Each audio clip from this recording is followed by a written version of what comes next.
Cory Booker is Spartacus. Cory Booker is the saint of Newark. Cory Booker is your friend. Wait long enough, and Cory Booker can be your hero too. See also how Cory Booker's Spartacus moment fizzled out New Jersey Democratic Sen. Cory Booker turned to Supreme Court. This week, the future presidential candidate defiantly claimed to put a Senate job on the line during the Supreme Court confirmation hearings of Brett Kavanaugh, announcing that he would illegally release confidential emails sent by the nominee in 2001 and 2002 concerning racial profiling, a topic that could potentially derail the president's pick. Never mind that the emails weren't confidential, or that the documents merely demonstrated that Kavanaugh had expressed opposition to using racial profiling in post-9/11 law enforcement screenings.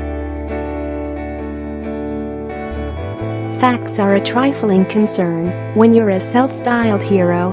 So Booker, undeterred, dropped his contrived chummy good guy Twitter persona and slipped on his hard-boiled tough guy act. He took full fake responsibility, over and over, for his actions, even if it meant an imaginary ousting from the Senate. "This is probably the closest in my life to an I am Spartacus's moment," he informed the world. It's true, of course, that even later when CNN's Anderson Cooper gently questioned the authenticity of his one-man show, Booker, like a crucified warrior on ancient roads leading to Rome, refused to yield. "I broke the rules.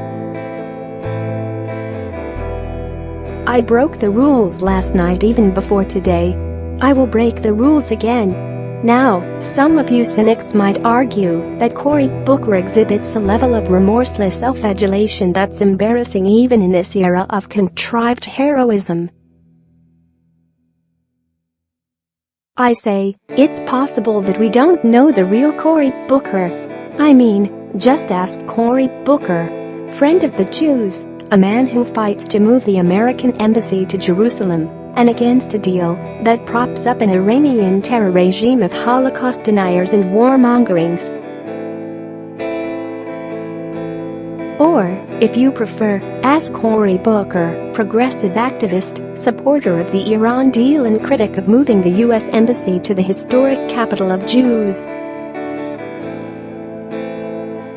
More on Cory Booker to headline Democratic rally on Sunday. How Cory Booker's Spartacus moment fizzled out. Democrats are going to need a much better actor than Cory Booker. No, Cory Booker, you are not Spartacus, because Cory Booker is the kind of man who stands with Israel. Also, Cory Booker is the kind of man who stands with a bunch of Israel haters and holds a sign that reads, "From Palestine to Mexico." All the walls have got to go. Either way, he's there for you.